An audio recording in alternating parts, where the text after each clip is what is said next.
Bonjour à toutes et à tous, je vous souhaite la bienvenue dans ce nouvel épisode de mon podcast Harmonie.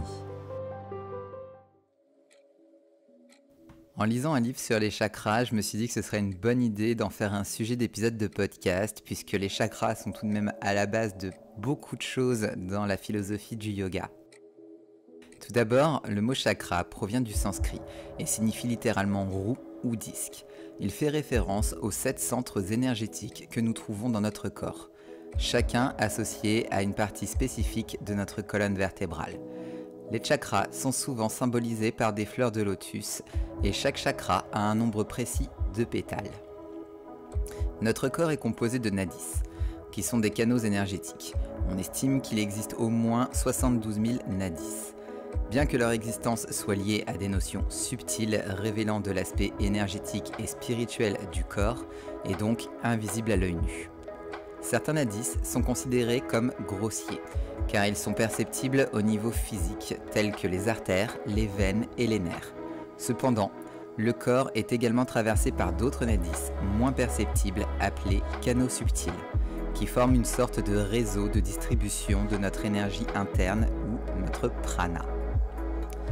Parmi ces canaux subtils, 3 principaux se distinguent et servent d'armature à notre corps physique, Ida, Pingala et Sushumna.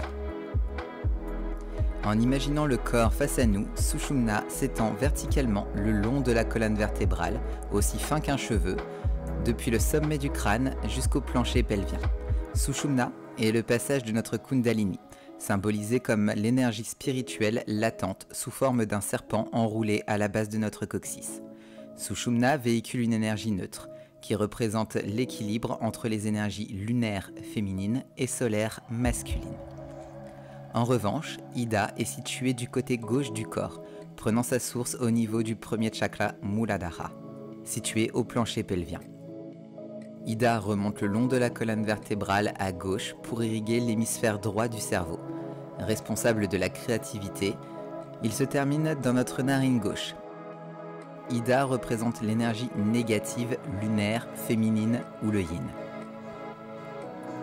Symbolisée par la couleur bleue, Ida est associée au système nerveux parasympathique, ralentissant les fonctions corporelles, et il est lié à l'élément eau.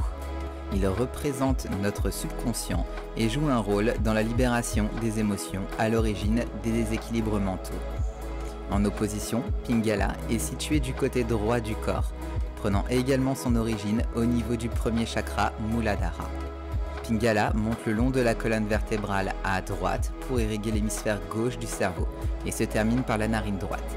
Pingala est associé à l'énergie positive, solaire, masculine ou yang, symbolisée par la couleur rouge. Il est connecté au système nerveux sympathique, accélérant les fonctions corporelles et stimulant l'activité masculine. Pingala est associé aux éléments feu et air et joue un rôle dans la régulation de l'énergie digestive. Maintenant que nous avons compris l'existence des nadis et de ces 3 canaux subtils, Ida, Pingala et Sushumna, nous pouvons voir comment ces canaux créent nos centres énergétiques, les chakras. Il existe 7 chakras principaux alignés le long de notre colonne vertébrale, du plancher pelvien jusqu'au sommet du crâne. Muladhara, Svadhisthana, Manipura, Anahata, Vishuddha, Ajna, Sahasrara. Chaque chakra est associé à différents aspects tels que la conscience, les mudras, les éléments, les étapes de la vie, les couleurs, etc. etc. Par exemple, Muladhara, le premier chakra, est associé à la survie. Symbolisé par une couleur rouge et l'élémentaire, il est situé à la base du périnée et est lié au sentiment d'être en sécurité et ancré. Les déséquilibres dans ce chakra peuvent entraîner des problèmes physiques tels que des troubles de la circulation ou des douleurs sciatiques. L'associer à d'autres pratiques qui vont être davantage axées sur l'aspect énergétique, donc la complémentarité, vous permettra in fine d'atteindre un équilibre. Je ne vais pas dire parfait, mais en tout cas optimal pour vos chakras. Pourquoi aurions-nous envie d'équilibrer nos chakras ? Eh bien, le chakra racine, c'est notre chakra de base. Comme je vous l'ai dit précédemment, représenté par la couleur rouge, il est lié à la terre. Et son rôle est de vous fournir tout ce dont vous avez besoin pour survivre. La phrase qui lui est associée est « je suis ». Il est fréquent que ce chakra soit hyperactif, c'est-à-dire qu'il soit trop ouvert. Lorsqu'il est dans cet état, il peut causer de l'anxiété, de l'agitation et un sentiment d'insécurité. Sur le plan physique, cela peut se traduire par des problèmes digestifs, des douleurs au bas du dos, aux jambes et aux pieds. Rééquilibrer votre chakra racine vous permet de faire disparaître ces désagréments physiques et de vous reconnecter à vous-même ainsi qu'au monde qui vous entoure. L'objectif de rééquilibrer Svadhisthana, notre chakra sacré, est de profiter pleinement des plaisirs de la vie. Ce chakra est présenté par la couleur orange et se situe juste en dessous du nombril. Il est le centre de la créativité. La phrase associée à ce chakra est « je ressens et je trouve du plaisir ». Lorsque le chakra sacré est trop ouvert, cela peut conduire à une forme de dépendance, à des problèmes de poids et à une obsession pour le plaisir. A l'inverse, s'il est sous-développé, cela peut entraîner de la dépression, un sentiment d'impuissance et un manque de passion. Rééquilibrer ce chakra vous permettra de vous sentir mieux dans votre corps et d'éprouver du plaisir dans toutes les activités que vous entreprendrez.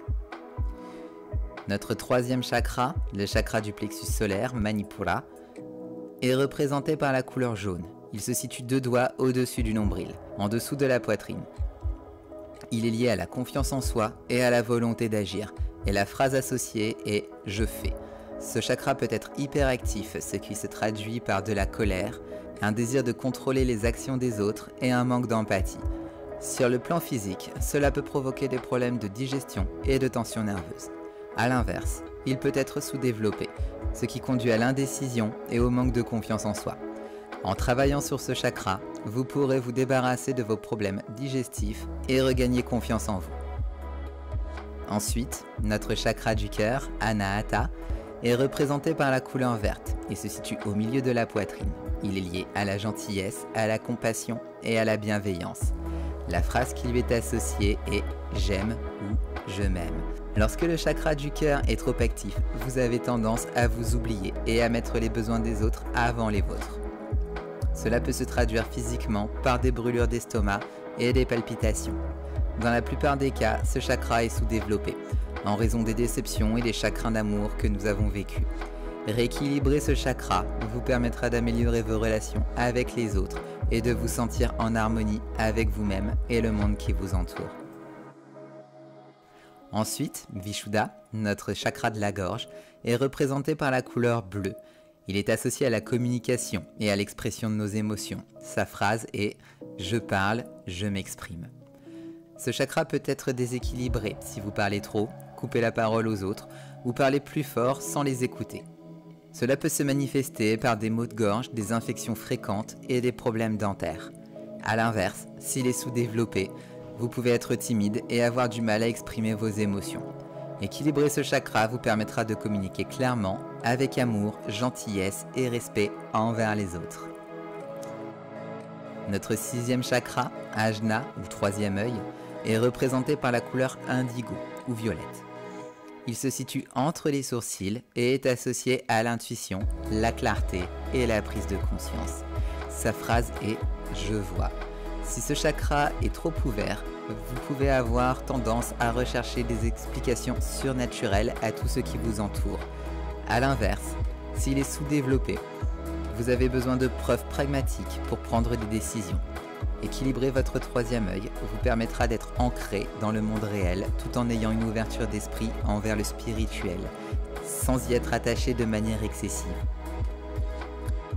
Enfin, notre 7e chakra, Sahasrara, ou chakra couronne, est situé au sommet du crâne. Il est représenté par la couleur blanche ou cristal. Il est associé à la connaissance et sa phrase est « je comprends ». Il est difficile de le développer pleinement, mais équilibré, ce chakra vous permettra de vivre vos expériences humaines de manière sereine.